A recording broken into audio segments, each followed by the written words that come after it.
the Auto Obsessive Garage. Chadwick here with you again for another auto experience. Today we're in my Acura NSX. It's a 1993. I apologize for the audio. It's really pretty loud with the exhaust we have on there right now. So bear with for that. Just want to do the introduction again with you, go over the vehicle, any modifications I've done to it, kind of get that in the open. Ultimately, we're looking to answer the question, is this 90s icon still relevant today?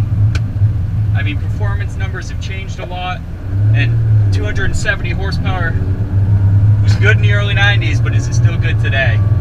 I believe I know the answer, and I know some of you believe you know the answer also, but we're still going to put it through the test. Overall, the car is very stock. Outside, there are some visible modifications. There's a carbon fiber front splitter. In the rear, there's an aftermarket diffuser. I forget the brand on it at this time. The wheels are not stock. They are indeed BBS replicas. Came with the car, wouldn't have been my choice. Staggered fitment, 1819. In the front, it's a 215 width, and the rear is a 265. And they're wrapped with Federal 595 tires. Also, wouldn't have been my first choice, honestly. I don't really beat on the car that much, especially with this tire setup. But it works. Came with the car, I can't complain.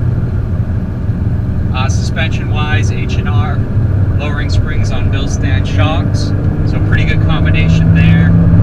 The intake is aftermarket also. It has a down four-side intake scoop, which allows more air in. Makes a pretty cool induction noise. Exhaust is a Pride V2 with test pipes, so not catted.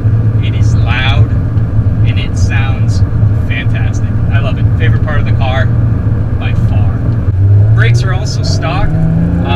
Aside from the rotors, which are StopTech, slotted and cross-drilled, and StopTech pad. It's not the most aggressive setup for the car, but I can't complain. No weight reduction in this vehicle. All I've done is remove the spare and the tools and the Acura 6 disc changer in the trunk, so minimal weight reduction. Like I said, I'm not going to hack this car up. So we're going to test the objective factors of the car by doing a 0 to 60 pulls, quarter mile pull, 60 to 0 braking. We'll also find the curb weight of the vehicle and the front rear balance. Then we'll move on to our subjective tests. Basically going to take it for a nice spirited drive, talk about how the car feels, the controls, the handling, the inputs, and give my feedback on that. Ultimately, we'll come to the conclusion of whether or not this 93 Acura NSX is still, being the 90s icon that it is still a relevant performance car today. On to the objective tests.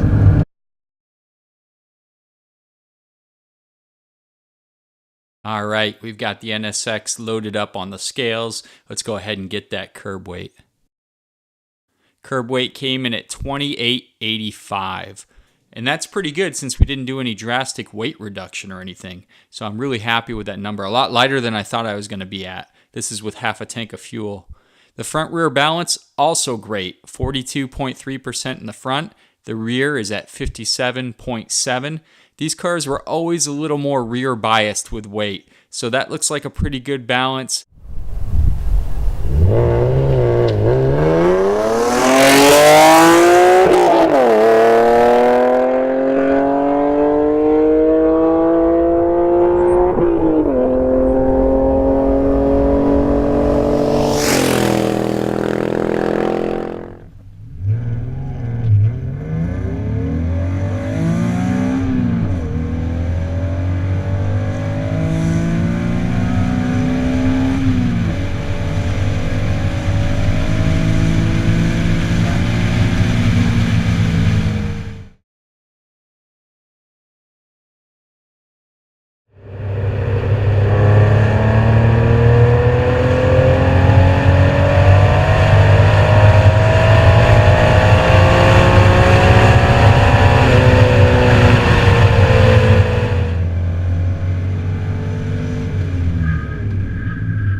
Piloting the NSX is far easier than one would expect. 80s and 90s supercars were a handful to control at the limit and definitely put the power down. But Acura found the perfect formula to attain a confidence-inspiring driving experience. When you grab your next gear at just over 8,000 RPM and roadside scenery blurs past you, 270 horsepower not being enough is nowhere close to being on your mind. The engine revs freely, the gears slot in smoothly, and the chassis does everything you ask of it. This is driving bliss.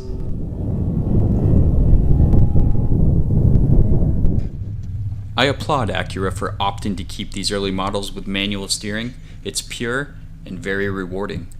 That being said, in lower speed twisty canyons, the additional steering effort required adds a perceived heft to the car that somewhat challenges the driver's perception of its lightweight chassis.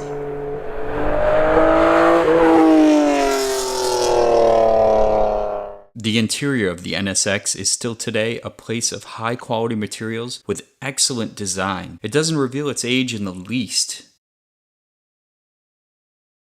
The engine. A 3-liter dual overhead cam V6 with one of the first applications of VTEC, a fuel cutoff at 8,300 RPM, and titanium connecting rods. I love it when F1 tech trickles into road cars. In short, it's a gem. Opening up the intake and exhaust allows this very muted from the factory power plant to sing. And sing it does.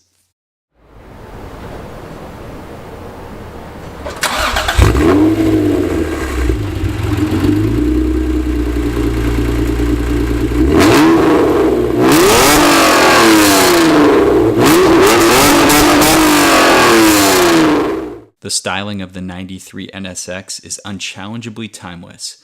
It's clean, well-defined, and unfussy. Is there even a bad angle to view the NSX? No, this looks good. Still looks good here. This definitely still looks good. Looks good here too. Guess there's no bad viewing angle. And on top of all of this, you get friggin' pop-up headlights. Watch them. Pop.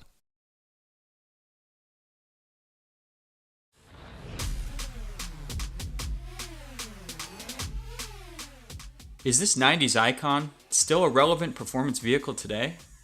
I believe it is. Not merely because of its power plant. It's a sweet one to be sure, but still pales in comparison to the modern engineering advancements that we have around us. The chassis of the NSX is what allows it to remain relevant today. Its lightweight aluminum monocoque construction keeps its weight down, allowing handling dynamics not attainable with common steel-structured vehicles built at this time.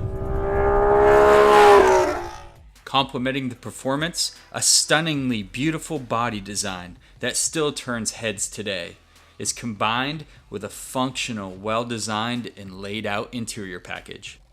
Rear-wheel drive and a mid-engine layout further add to the NSX's desirability. The fact that these vehicles are still appreciating is certainly a factor in the equation also.